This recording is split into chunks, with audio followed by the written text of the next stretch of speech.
Para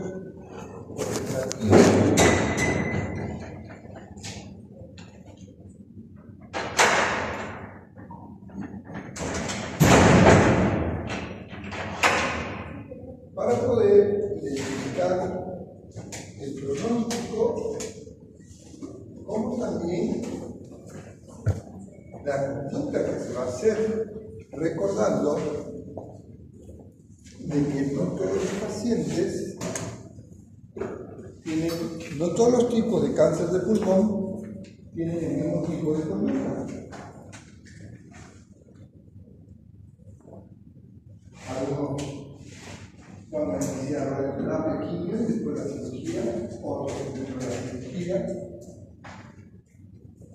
Va a depender, y eso, ¿en qué nos basamos? En dos variables, ¿no? Una, el tipo de lesión que haya,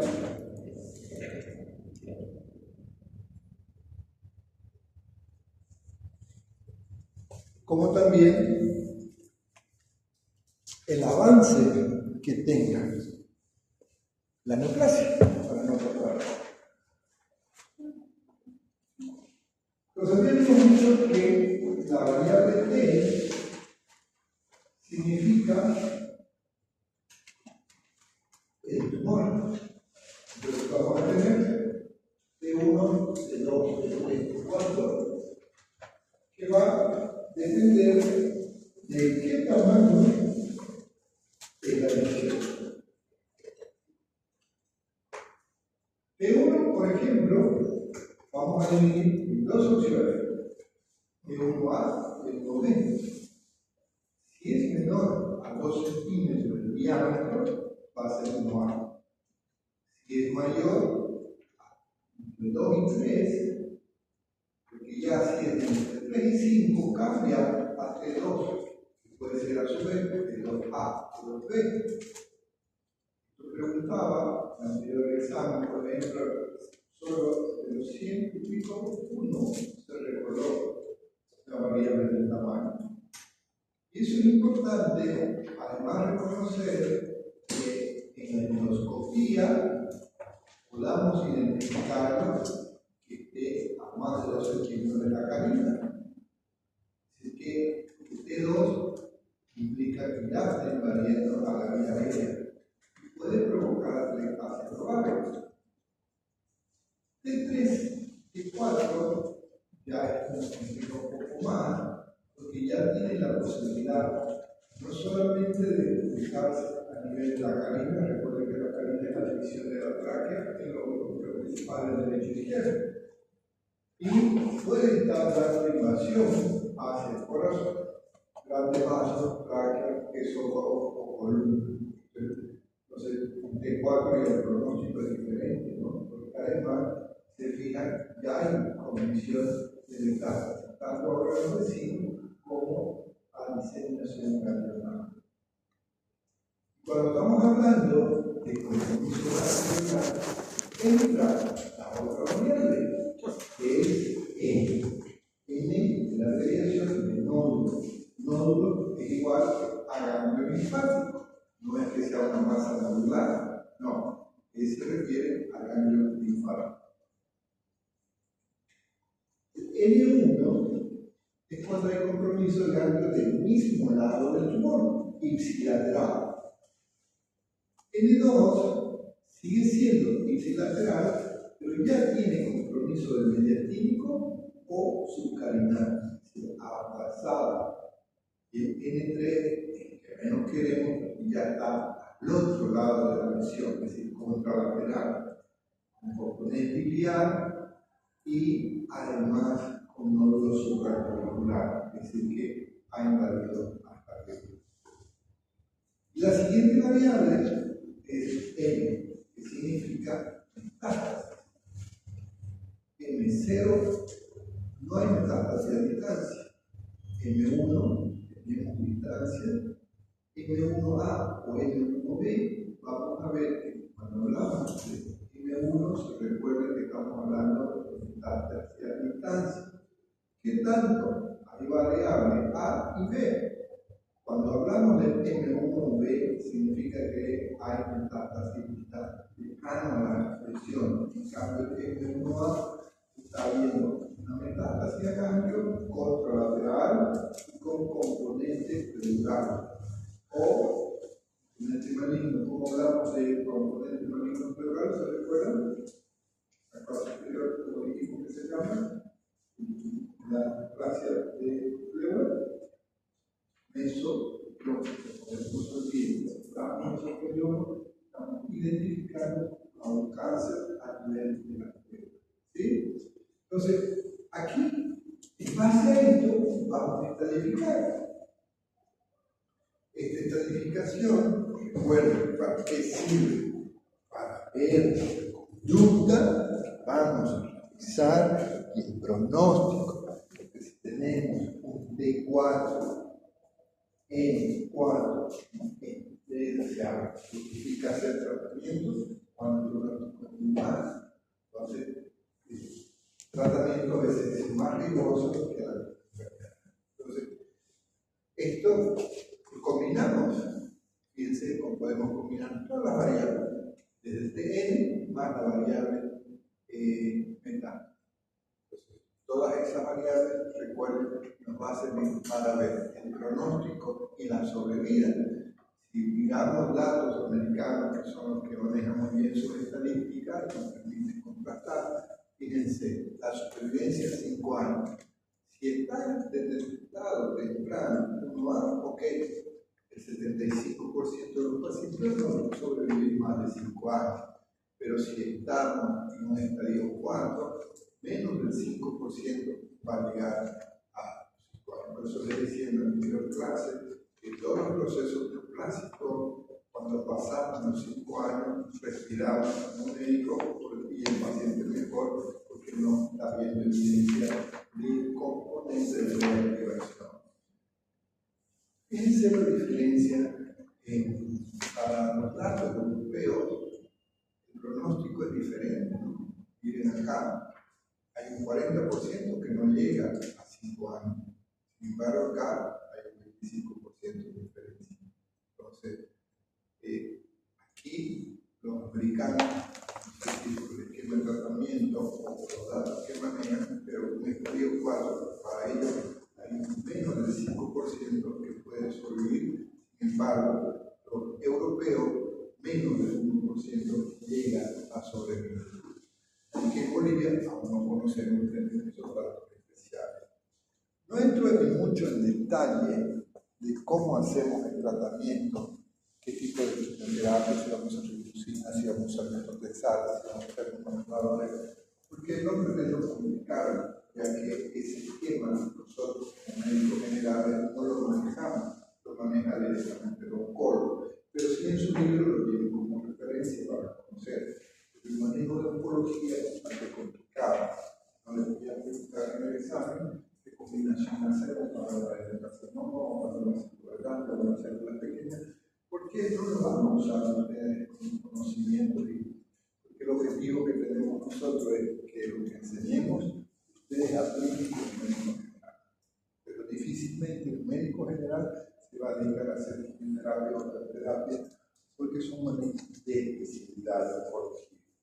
Pero para cultura general tienen en sus documentos y en sus libros. Simplemente no lo muestro para que no les voy a preguntar en el examen referente a eso. A no ser que si quieren entramos en detalle para poder preguntarle, pero rara vez ustedes van a usar. Como cultura general sí, lo pueden tener. Como cultura general usamos nuestro asistente. Yo le pregunto a mi asistente para que me actualice, por ejemplo.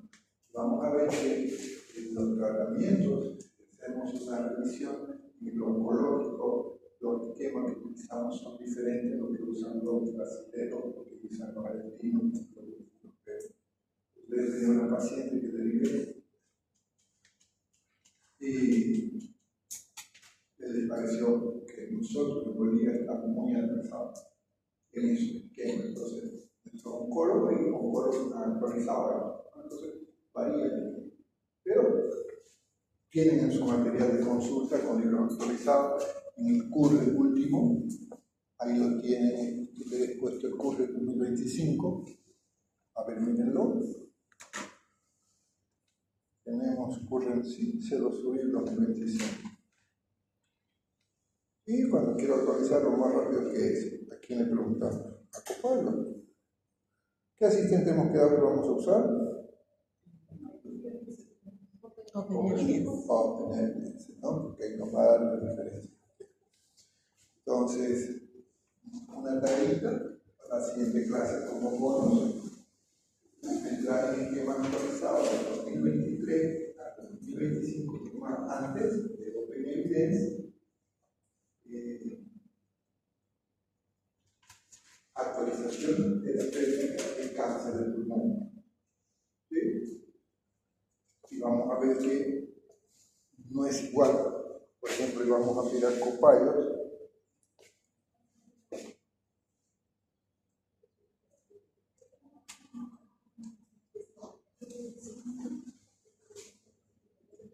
De OpenEvidence.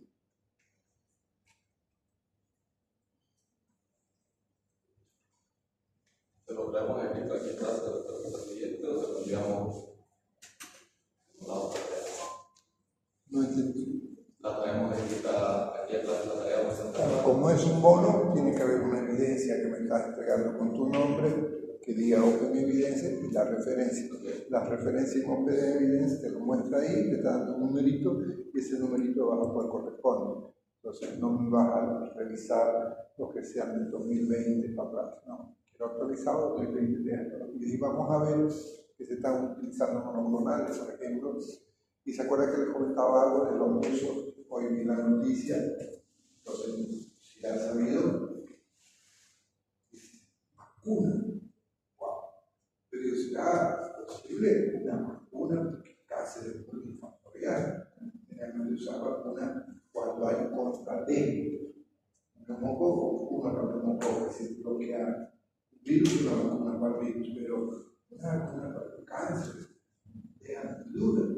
Yo lo escuché en la noticia. ¿Qué tan cierto es? En época de elecciones no tienen lista y entonces ustedes no van a decir que dice OpenEvidence. Entonces vamos a enfocar del 2023 para arriba y enfocándonos en la información de la vacuna para, porque nosotros como médicos, ustedes van a explicar a los vecinos, ¿escuchaste de esta vacuna? ¿Qué tal es? Nosotros tenemos que tener esa información. Particularmente yo tengo duda porque cuando hemos revisado la fisiopatología es multifactorial, pluricelular, que son células nuestras que desarrollan, entonces hay una sustancia que provoque que active esa parte genética que una vacuna, wow, sería un wow. Eso nos va a servir para actualizar.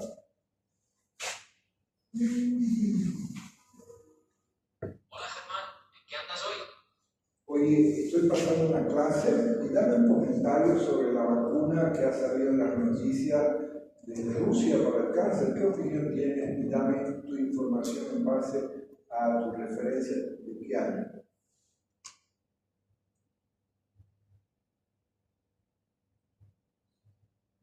Parece que Rusia ha desarrollado una vacuna contra el cáncer usando tecnología de ARN mensajero, como la de las vacunas COVID-19.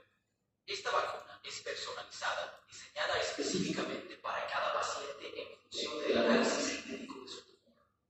Podría ser un avance emocionante en la lucha contra el cáncer, pero todavía está en sus primeras etapas de ensayo clínico. Fuente: La República, 2025.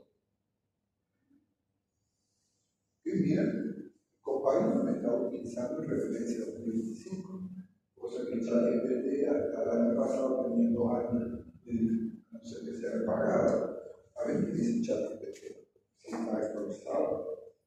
El que primero puse fue Copilot. Hola compañero, ¿estás ahí? Hola. Claro que sí, aquí estoy. ¿En qué puedo ayudarte? Hola, ¿qué tal, Germán? ¿Cómo va todo?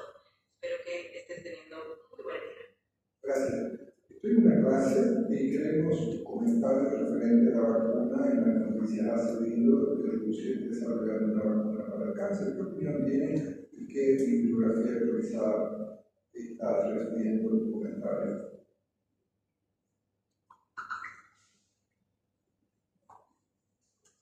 Hay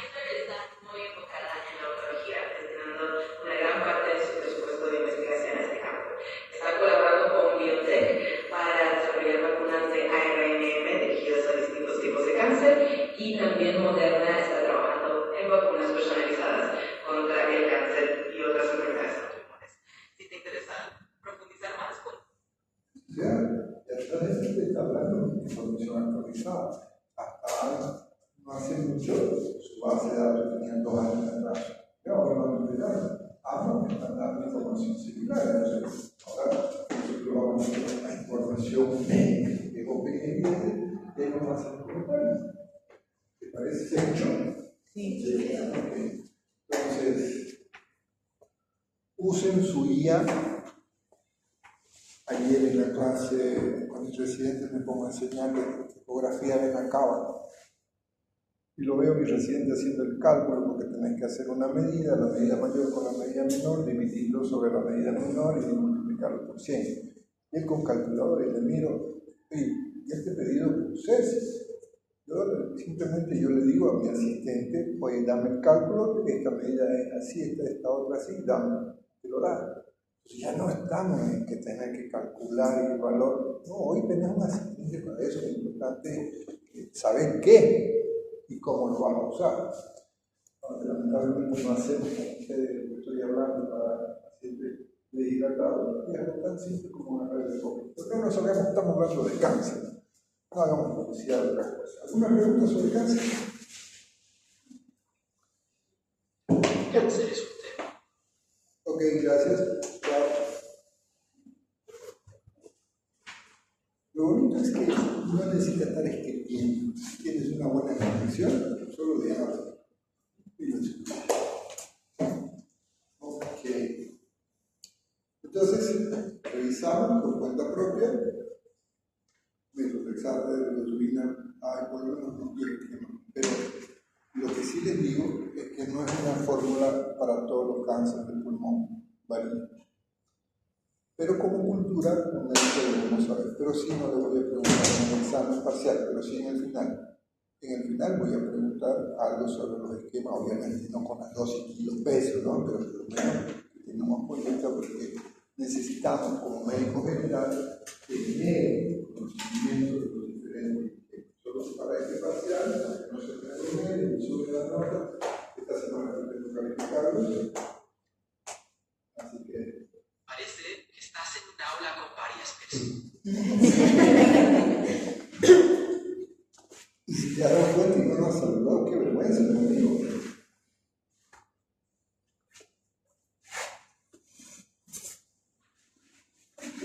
Así que estás en un aula. ¿Cómo? Estoy confianza, pero eso no lo pone. Uno le pone como querés. Generalmente yo lo pongo en modo amistoso porque la guía es fría. Pero yo lo pongo en modo amistoso para que me hable como quiero. Chad me habla como un asistente mujer. Este me habla como un. Entonces cuando le digo, háblame como el acento que quiera, depende de tu ánimo para arriba. Bien. ¿Cuánto ya se procesaron? Veo que estás en un aula. Ya, no me distraiga mi gente. Chao, Driver, chao, Gemini todavía no habla, está muy buena, pero hay que escribirla. Gemini es de Google, está desarrollando una parte para los médicos muy interesante. Ya a fin de año, prometo, si tienen tiempo, van a hacer un taller de uso y IA de cómo soporta. No para resolver el examen, porque eso no tengo compañeros que busquen que les resuelva el examen, no tiene sentido. Porque lo que queremos nosotros es resolver, no que te lo hagan. Pero hay otra forma que te ayude. Ok. ¿Algún otro comentario de casa? De esta bibliografía. Verificando los tiempos. Bueno, ahora vamos a hablar de poesía, de idioma,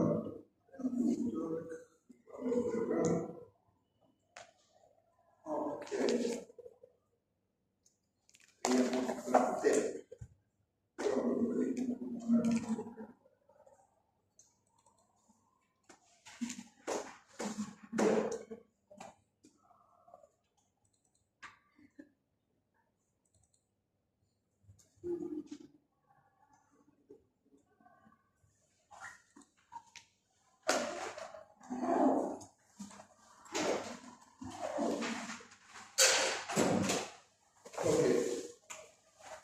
El tromboembolismo está sumamente bien. Los pacientes de la clínica no miembros, como soy director, los he visto. Creo que las dos, la primera es inválido, el común denominador de las dos es usualmente positivos. Que vayan vamos a ver. El tromboembolismo, este famoso tromboembolismo pulmonar, algunos libros no lo consideran como una enfermedad específica, ya que es una complicación de algo. Entonces, tratar de tomarlo como algo específico, como una patología propia, no, porque viene a ser una complicación de factores principalmente circulatorios, no es que el pulmón esté enfermo, por eso algunos libros dicen, ¿por qué lo estudiamos como una patología pulmonar si no es su propio? Pero sí es circular y afecta al pulmón, por eso es que se le da el término de tromboembolismo pulmonar. ¿Sí? Entonces, un trombo, un émbolo, que ya saben el concepto de qué significa.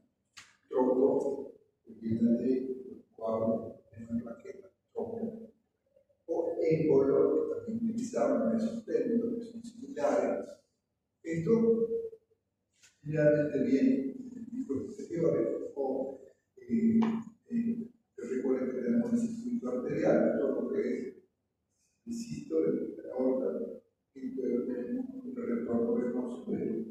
Entonces, eso debemos considerar. Entonces, cuando viene una obstrucción, va a depender del calibre, del tamaño y del factor de riesgo que pueda haber.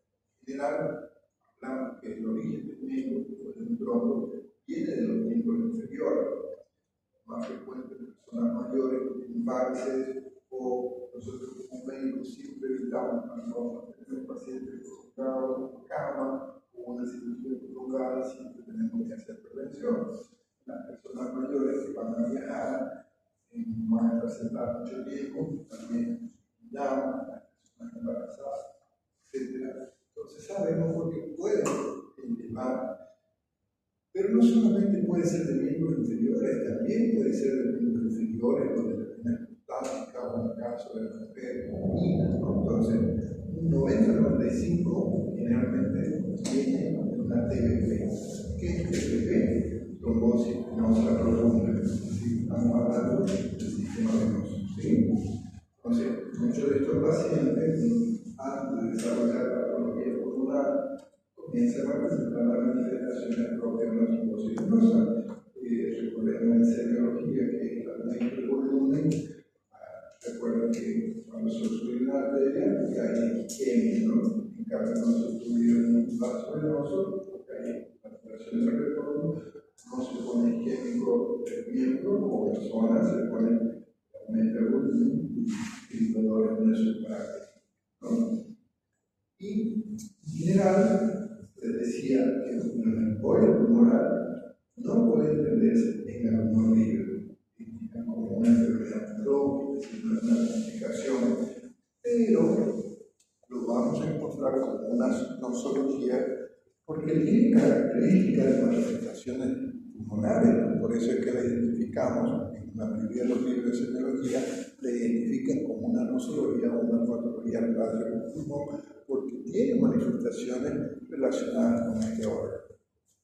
Entonces, si nosotros comprendemos de gráfico, vamos a poder responder la fisiopatología. Entonces, para que haya una enfermedad pulmonar, tiene que haber una enfermedad pulmonar. ¿Qué significa? Que vamos a tener una trombosis venosa profunda. Cuando hablamos de trombosis venosa profunda, no estoy diciendo trombosis solo de los músculos inferiores, por favor. Podemos tener de cualquiera de las venas profundas, sea de los inferiores, sea de pecho, sea del mismo, que pueden desencadenar el desarrollo de la formación de estos órganos. Y de ahí, desde el punto de vista epidemiológico, ese ocurre de 1 al 2%. ¿Cuántos habitantes tiene San Carlos? Pongamos el último 2%, ¿cuántos pacientes tenemos que ver? Entonces, no es tan raro. Y lo que pasa es que nosotros no lo vemos. Y en casos graves, a veces el paciente no llega a aumentar, porque es muy grande, cuya una arteria principal países un poco menos, ¿no? Entonces, la mortalidad, 30% sin tratamiento. Es decir, que eso te muestra que pueden haber pacientes que el 70% no fallecen a sus complicaciones porque son todos muy pequeños, ¿no? Pero fíjense, de estos pacientes graves, a pesar de estar con tratamiento apropiado, hay 2%. De los dos pacientes que hablé la semana pasada, dos personas, una de 45 y otra de 28, la primera falleció. Miren, ahí falló esa señora que haya un médico de ella 2 semanas atrás va al médico por dolor en la pierna. Casualmente se había golpeado. Entonces el médico la ve y le dice porque se ha golpeado, le da su tratamiento inflamatorio y no la hace más. No seguía el dolor. Va al médico ese día y el dolor no era solo en la pierna, también tenía en la región de la cadera. Entonces el médico la ve, le dice el laboratorio, la deja en emergencia, estamos hablando de las 11:30, a las 4 de la tarde la paciente estaba en fuga de terapia. Ese grupito pequeño y yo a la tribunal y fue todo un desastre. A pesar de que estaba en una clínica clase A, donde había condiciones de usar medicamentos especiales que son trombólíticos, no se logró. No, se situación, todo el proceso, se la operó, se sacó el trombo, se logró sacar el trombo, pero ya el proceso inflamatorio. Y luego hace una complicación hemorrágica por la clase que es el medicamento que se usa, a veces te hace sangre. Y lamentablemente la presión. Ahora, 45 años, yo considero que si hubiera sido tratada con un médico que había reconocido que el dolor de la pierna no era un reporte, porque ¿a quién le duele un golpecito? 45 años, porque sabe jugar fútbol o hacer un deporte, no duele, se lo que no duele más, a no ser que te traiga peor, pero está medicamento. En este caso no fue el dolor y el colega no se fue bien, no fue ayudando en un momento, a esa manera, en un momento no tiene nada que ver con el dolor.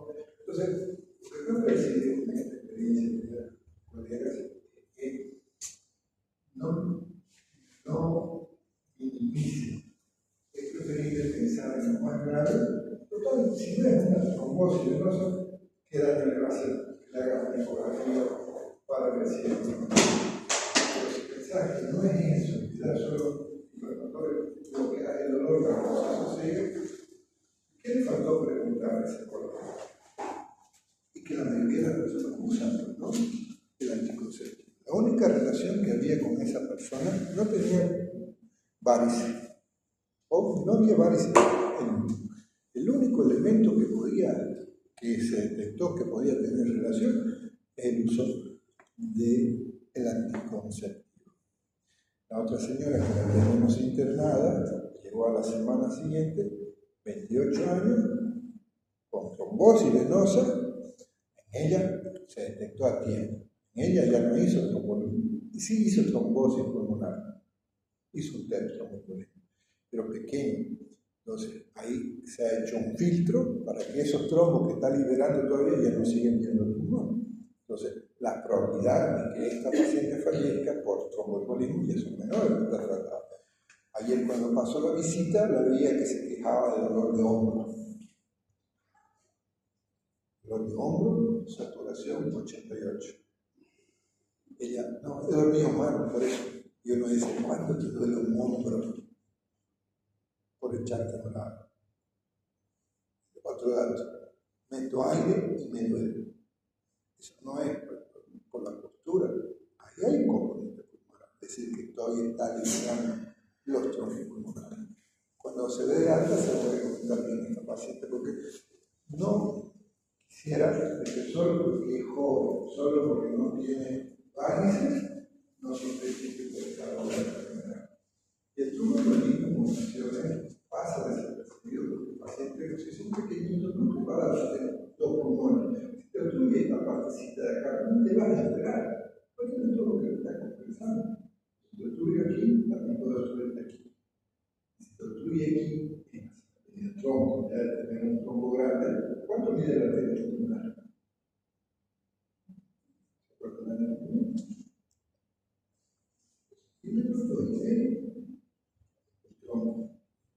No necesitas un trombo más grande para poder. ¿Sí? Entonces, fíjense que ya en el 1856, esto lo hemos aprendido en fisiopatología, este conocimiento de ahora no es nuevo para ustedes, la triada del shock, porque ya mostraba que había una relación, fíjense, que eran, no había laboratorio, no había ecografía ni nada, solo era la observación. Y el éxtasis sanguíneo, el daño de la íntima y la hipercoagulabilidad, en este caso, los anticonceptivos no actúan a este nivel, sino a este nivel. Entonces, la combinación de estos tres va a llevar al riesgo. Aquí tomamos el ejemplo, porque el más común son las varices. Fíjense cómo al haber un daño y encima tener una hipercoagulabilidad, se acumula tu plaqueta, se activa todo este proceso y comienza a formar un trombo. ¿Sí?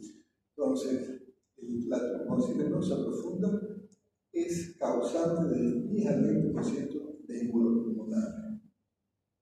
Y situaciones que explico, no todas tienen el mismo riesgo ni tampoco la misma capacidad embolígena. Por eso es que en medicina no hay normas dosis. Lo que sí tenemos que tener cuidado es que personas mayores con causa ateromatosa, con ejercicio, que van a costar, pues hay posibilidad de hablar.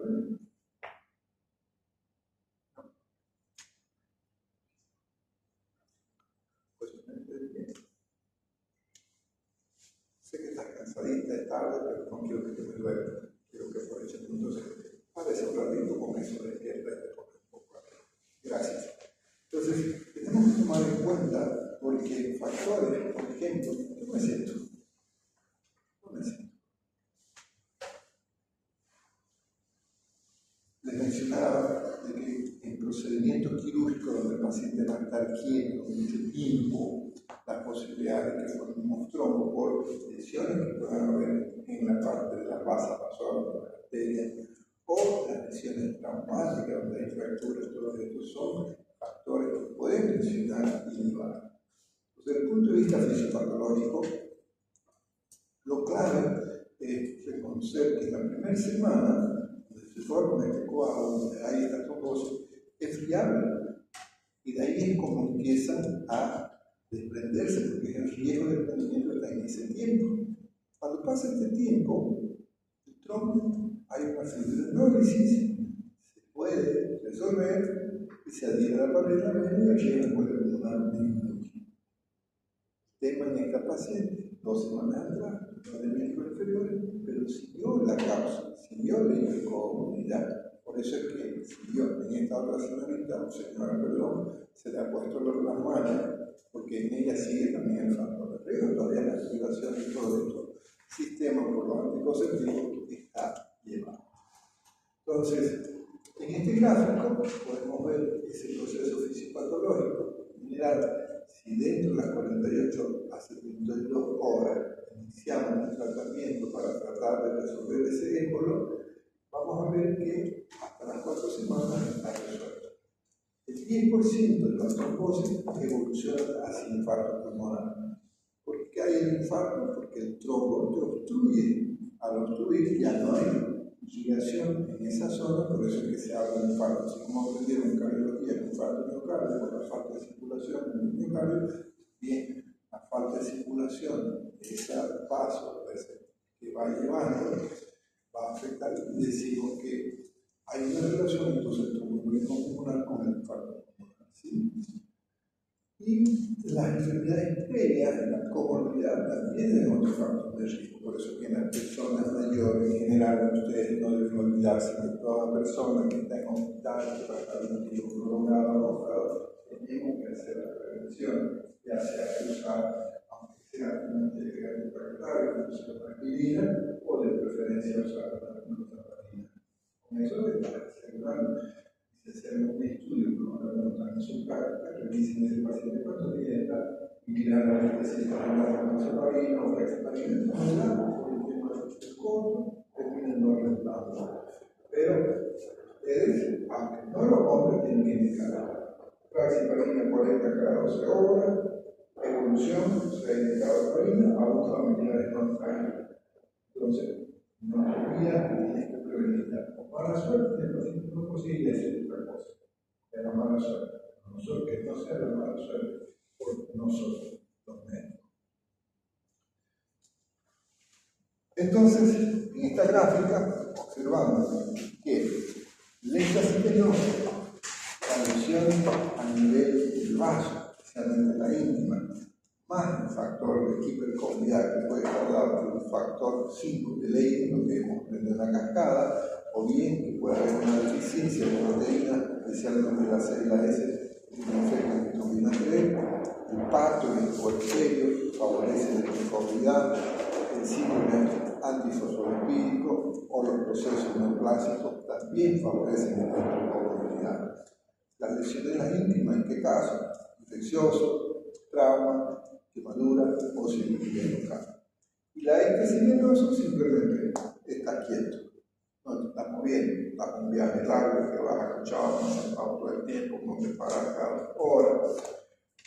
Lamentablemente tener una enfermedad cardíaca, tratándote de un miembro, puedes tener un problema de varices, el embarazo o la vecina. Entonces se fijan, pero la paciente número 1 no tenía ninguna de estas condiciones. La única condición, anticonceptiva. La segunda paciente, sí, un poquito gordita. No, es el tema, pero un poquito gordo, pero también es causa. Pero ninguna de las otras causas. Y ambas. De ahí que vamos a, en base a esto, nosotros tenemos que tener qué factor de riesgo tiene, cuánto riesgo tengo de estar todo el día en clase de tener varices. Probablemente uno que somos personas jóvenes, no estamos quietos, no estamos moviendo, por más que no pasemos todo el día sentados en clase, pero también estamos caminando. Por eso que siempre aprovechen el ascensor, déjenlo a un lado. Si podemos usar mejor toda la vida, a no ser que tengan un problema de rodillas. Entonces, en proceso quirúrgico, sí o sí tenemos que hacer prevención. Peor si la cirugía va a ser larga. Le hacemos un recuerdo cirujano, si digamos, no es nuestra responsabilidad, porque le hacemos, vamos a usar vendajes mantas, vamos a usar son las botas, o vamos a usar las medias elásticas. Fíjense, cuando acompañan la cirugía, la mayoría de nuestros colegas cirujanos van con medidas especiales, porque saben que al estar parados varias horas, la mala circulación venosa les lleva al riesgo de varices, y las varices es un riesgo que para el trombosis. La cirugía ortopédica, los traumas, ¿quiénes tienen riesgo bajo? Menores de 40. La paciente Carlos tiene 28 años, la otra 45. Procedimiento de cirugía de más de 60 minutos, ya es un riesgo. Y el riesgo moderado y alto ya son más, ¿no? La edad es un factor importante, el tiempo de reposo va a ser, y donde hay traumatismo múltiple, el riesgo se le va a bajar. Ahora, la flebotrombosis, estamos hablando de página, vena, también es mejor tener su estratificación de cuál es el riesgo. Entonces, nosotros tomamos estas consideraciones y nos acordamos de esta tablita cuando estén con sus pacientes, las probabilidades de sus pacientes desarrollen un grupo van a ser mejor. ¿Alguna pregunta? ¿Queda claro? Doctor, respecto a los anticonceptivos, sabemos que son los anticonceptivos orales. Otro método de anticonceptivo, inyecciones barras hormonales, pueden ser estos. Es que no está en la forma que lo tomes, es de forma hormonal. No porque tenga un virus, o porque lo esté tomando, o porque me esté implantando. El tema es la acción. ¿Sí? El tema es hormonal, la relación que no todas las personas, no todas las mujeres. Fíjate que la incidencia es baja. Pero de que hay una relación, sí, buscando. ¿Qué puede haber desencadenado? No tiene varices, no tiene enfermedad, no es cardíaca, no está buscando, no está abusado. De pronto solo tengo, y está descrito, si acordamos de nuestra clase de farmacología, pero no es que si lo tomo, o si me pongo un DIU, o si me pongo un implante, o si me pongo un par. No, el tema es la sustancia. Y cómo podríamos actuar nosotros si sospechamos un tromboembolismo pulmonar, pero estamos lejos de un centro de salud donde... Ahora vamos a ver el tratamiento y te voy a responder con más detalle. ¿Ya? Entonces, gráficamente, fíjense, tenemos un circuito izquierdo. Si hay un trombo, no se va a obstruir la vena. ¿Cuál se va a obstruir? La arteria. Y la arteria da otro tipo de manifestación. El tema es cuando tenemos el retorno, porque en las arritmias también hay posibilidad de formación de coágulos. No hay una regla íntima, que hay una fibrilación auricular, entonces ahí puede formar trombos, y esos trombos van a salir al sistema arterial. Entonces ahí ya son problemas de ACV, psicosis. Entonces el circuito es importante, viene el émbolo, dependiendo del tamaño. Si es el tamaño chico va a entrar y va a quedarse acá. No le afectó. 2 semanas se le hizo el coágulo y se vuelve a nuevo. No hay zona de infarto. Además, si el tamaño es mayor, entonces aquellos pacientes con el coágulo es grande, donde viene aquí en el tronco, obstruye, no tiene sangre para allá ni para acá, entonces el paciente hace hipoxia y fallece en pocos minutos.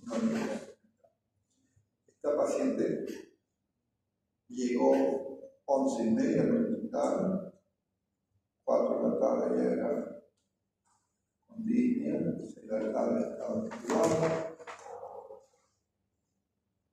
¿Cómo es la suma de factores?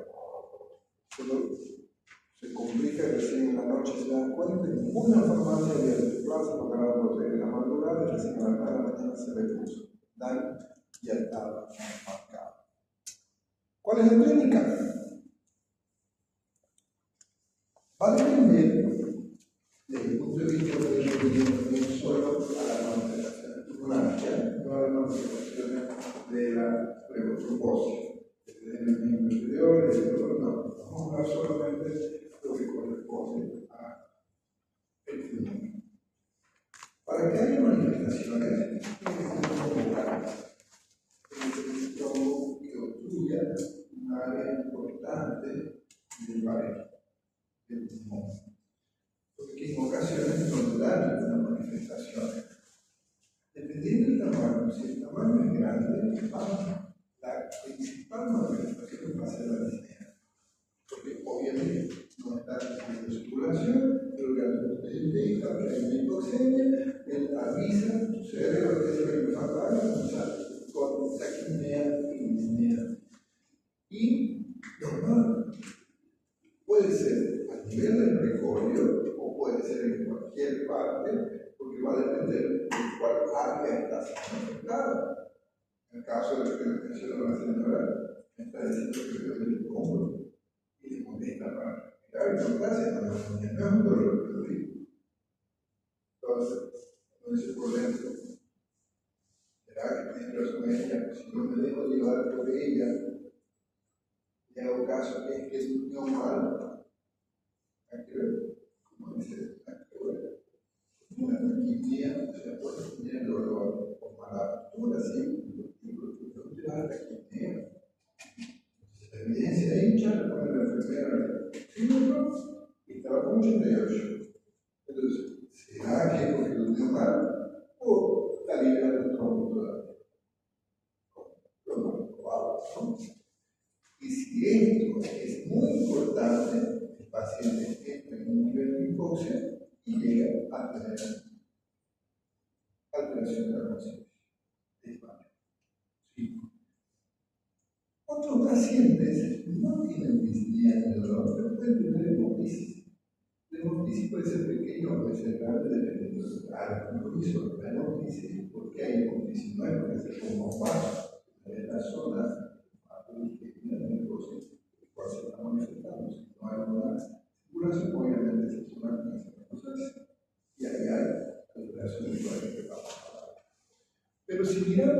detalles, fíjense,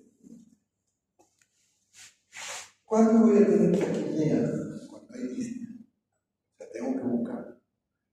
Esta paciente tenía taquipnea, no tenía disnea, porque llegaba a 88 la saturación. Ella tenía dolor y taquipnea. Solo. La disnea va a ser si el compromiso de hipoxemia es mayor. Obviamente hay el reflejo cardiopulmonar, comienza con taquicardia, hay un aumento del tono pulmonar, ajustamos, pueden haber estertores, dependiendo, puede presentar fiebre por la reacción inflamatoria de la liberación de prostaglandina. Y siempre que encontramos esto, por favor, busque si hay signos de trombosis venosa. ¿Cuáles son los signos? Ya dijimos, ¿cuál sería el signo que sospechamos una trombosis venosa?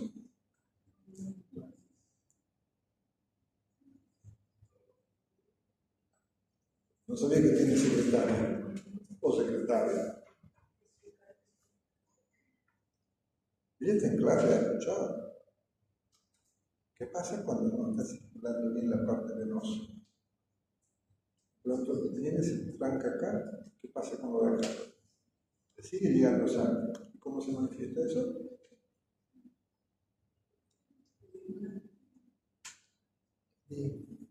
Aumento de volumen en la zona. ¿Dame un número?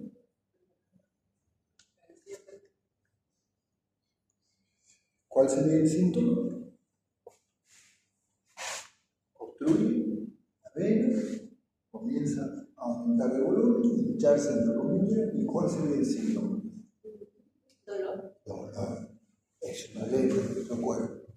Hay vibraciones prostaglandinas y nos avisa dolor. Entonces, el dolor, ¿por qué fue esta paciente al médico? Por el dolor de la pierna. No estaba hinchada, no le vio varices, no, es de lo que se golpeó. Imagínate cómo estará ese colega cuando se entere que falleció la señora por una trombosis pulmonar. Si tiene conciencia, le va a rezar y el siguiente paciente va a mirar mejor. Si el componente es grande, vamos a tener cianosis. Y como hay componentes circulatorios, podemos tener hepatomegalia. El paciente va a tener sudoración, puede tener paro, puede tener síndrome, dependiendo. Pero recuerden que si el trombo es pequeño, no va a haber nada de estas manifestaciones. ¿Sí? La mitad ni se entera que tuvo. Pero si le hacemos una clínica, un laboratorio, ¿qué laboratorio vamos a ver? Que hay manifestaciones, cuando pedimos, el programa de COVID, que creo que pedimos. ¿Sí? ¿Dónde? Pedimos dinero, contar y así no. Entonces, para llegar al diagnóstico de un tromboembolismo, primero tenemos que sospechar que hay manifestaciones. Si es autolimitada, ni va a ir al médico. Primer principio. Entonces, vamos a ver el cuadro clínico compatible con todo lo que hemos hablado, dependiendo de la gravedad. ¿Qué tan grave? Aquí voy a responder de lo que decía. ¿Okay? Primero vamos a hacer, no la prevención, ya tenemos la enfermedad. Entonces aquí analiza tus variables, tus diferentes manifestaciones, sospechas, aunque te falta algún signo, pero si la estás sospechando por cualquiera de los factores, lo primero que tenemos es tratar de confirmarlo, porque no voy a usar un fibrinolítico con más riesgo de una hemorragia si no puedo confirmarlo. No voy a hacer una trombolectomía, un procedimiento quirúrgico, si no tengo la evidencia. Entonces, para ello tengo que confirmarlo buscando pruebas complementarias básicas. La radiografía, solo en los casos donde el componente es grande. Normalmente, no, si el trombo es de una zona pequeña, no te va a ayudar. Pero si la lesión es grande, sí vas a poder ver, vas encontrar en la joroba de Huntington, por ejemplo, puedes tener zonas de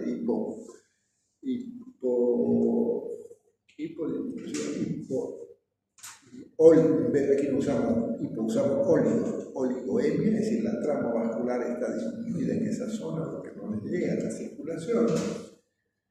Un hemograma te puede dar signos inflamatorios, una leucocitosis, pero vas a ir a buscar un dímero D, que no es exclusivo, porque puedes tener falsos positivos, por si acaso. No es 100% evidente porque existen otras causas, de que es un factor muy importante, pero no está en todos los casos. Y vamos a ver LDH. Y el mejor estudio cuando tengo la sospecha de joroba, que hay esta zona que no me está llegando circulación, puedo ver el incremento a nivel de las arterias pulmonares por la hipertensión y la oligoemia. ¿Qué digo oligoemia? Fíjense, aquí veo trama vascular, así de eso como telaraña blanca, acá no veo porque no le está llegando circulación. Pero cuando sospecho, esto por ejemplo, no es el típico del tromboembolismo. Aquí tenemos una persona que está hospitalizada en cama con su electrodo de terapia intensiva por un proceso neumónico y que lamentablemente nos ha hecho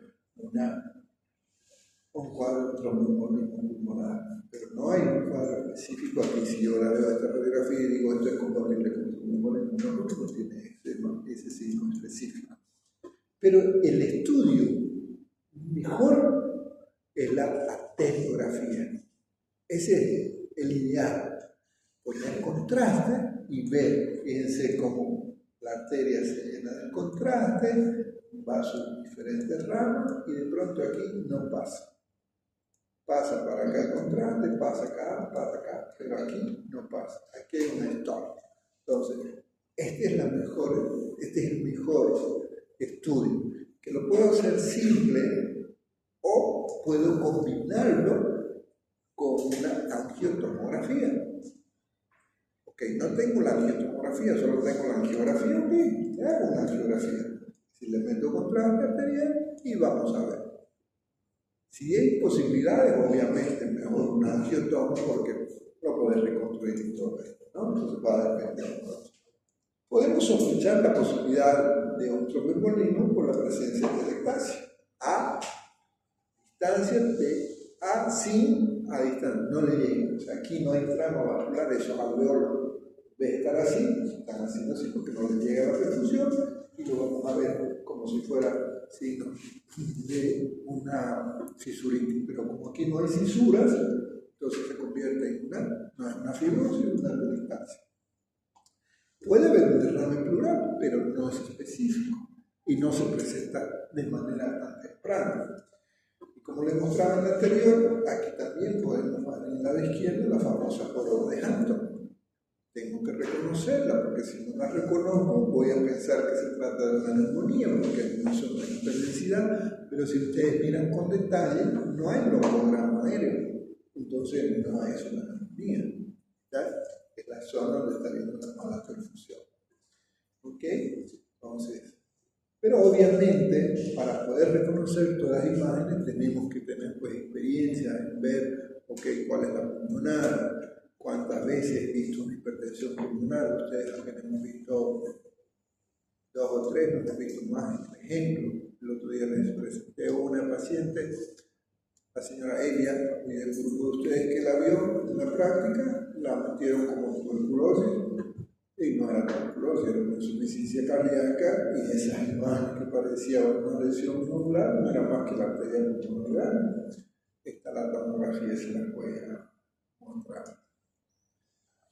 Entonces, hay un signo que no es tan fácil de reconocer, que es el signo de Westermarck. Vemos justo, ahí no hay trama vascular, vemos solamente zona areada, porque el alveolo le entra aire, lo que no le llega es circulación. O sea, la vía aérea ingresa aire, pero no hay la perfusión, no hay el intercambio, no hay perfusión. ¿Sí? Entonces, recuerden, la gasometría arterial no es específica de la trombosis, del tromboembolismo, pero sí nos ayuda para ver el compromiso de perfusión. Obviamente, yo no necesito una gasometría si lo estoy viendo el paciente cianótico, lo estoy viendo taquipneico y con una línea importante.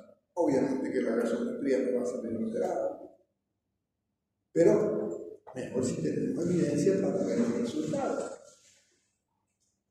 Y el electrocardiograma ayuda, dependiendo del compromiso.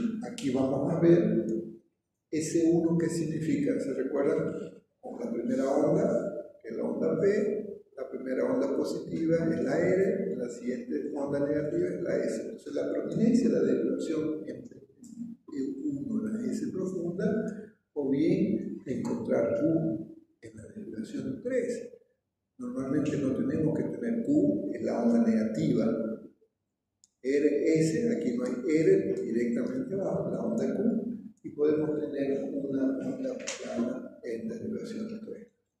Eso es una de las características. Podemos tener T invertida, pero no es un patrón específico como para que podamos decir patrón normónico del tumor morir, pero sí es muy sugestivo. Entonces ahí hay que pedir entonces primero hemograma, le pedimos una radiografía, o le pido una radiografía o le pido directo una arteriografía, toda la vida una arteriografía.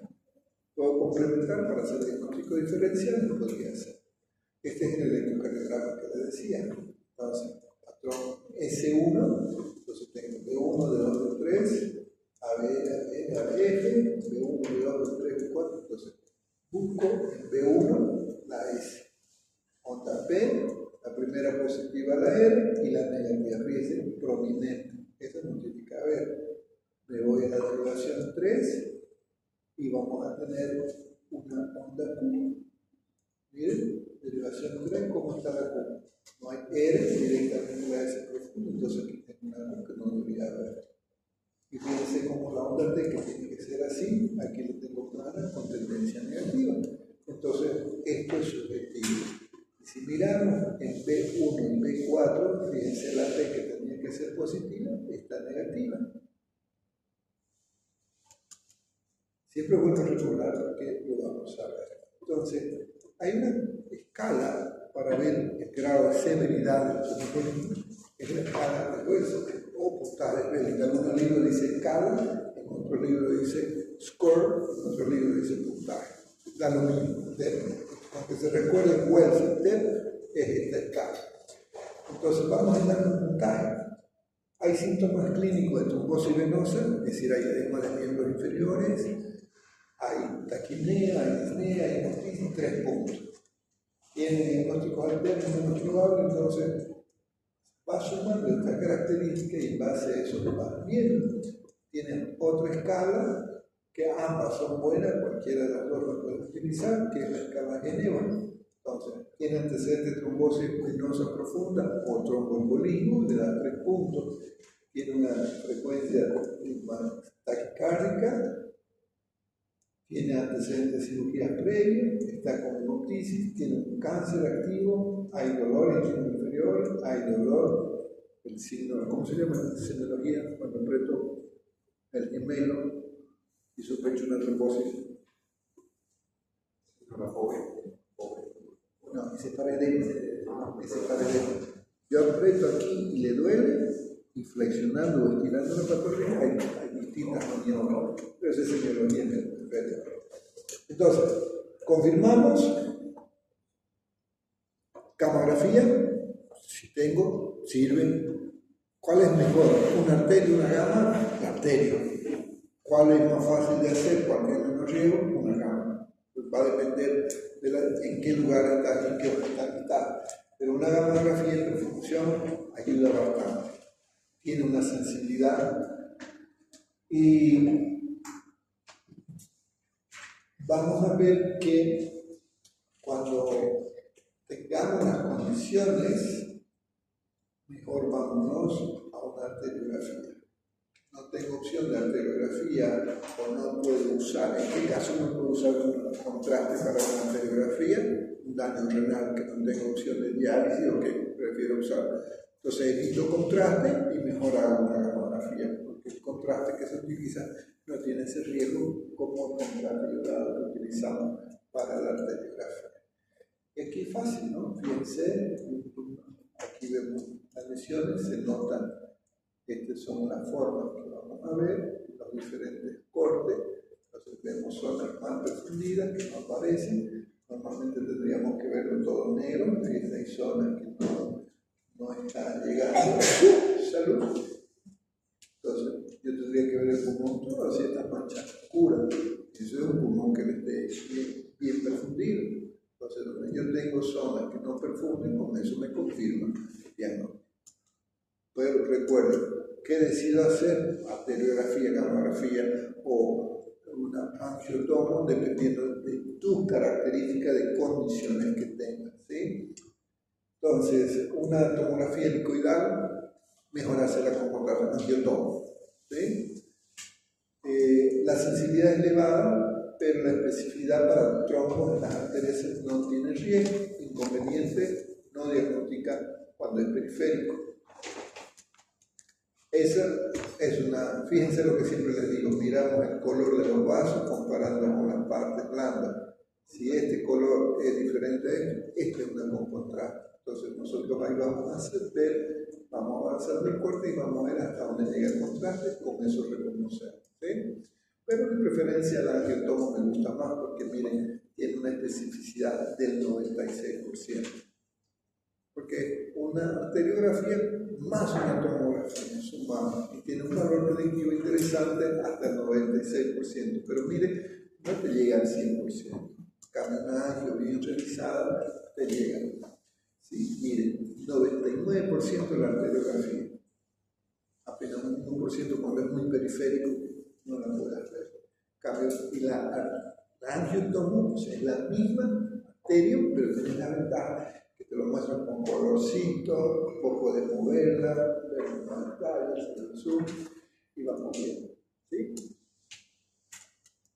Entonces combinamos con ecocardio. El ecocardio, ¿qué es lo que vamos a buscar? No son las zonas de mala perfusión, lo que vamos a buscar son las características de hipertensión pulmonar. Donde hay hipertensión pulmonar, tenemos un paciente con una trombosis pulmonar. Entonces, ¿cuándo vamos a hacer? Cuando, en general, lo ideal es hacerlo todo según las condiciones, porque una ecografía, un ecocardio no duele, el costo no es tan alto y te sirve de valor predictivo para ver si lo que estás haciendo está mejorando o ya ese daño te está afectando el corazón derecho. Entonces, es parte de lo que tenemos que hacer. Y cuando sospechamos que hay una trombosis venosa, ok, hacemos una ecografía venosa de un ecodoppler. Y tenemos que pensar como diagnósticos diferenciales siempre ese dolor torácico, que esté con taquipnea, que esté con hemoptisis, la posibilidad que sea una disección de un aneurisma de aorta o un infarto, ¿sí? Ahora, aquí vamos lo que preguntan. ¿Qué hacemos con tratamiento? Bien. Vamos a quedar aquí. La siguiente clase comenzamos terminando este tema para que nos quedemos. Primero, suprimir todos los factores que conocemos. La siguiente clase, vamos a buscar el mejor. ¿Una pregunta? No hay pregunta. Entonces, 2, 4, 6, 8, 9, 10, 11, 12, 13, 14, 15, 16, 17, 18. No voy a recibir más de 26 trabajos. El bono de actividad solo para los que están en casa. Entonces, si te pregunto, bueno, ¿qué es la tarea? No está en esta lista, pero no me sirve. O sea, te sirve para aprender, pero no te da el bono. Porque esa es una forma de conocer lo que está haciendo.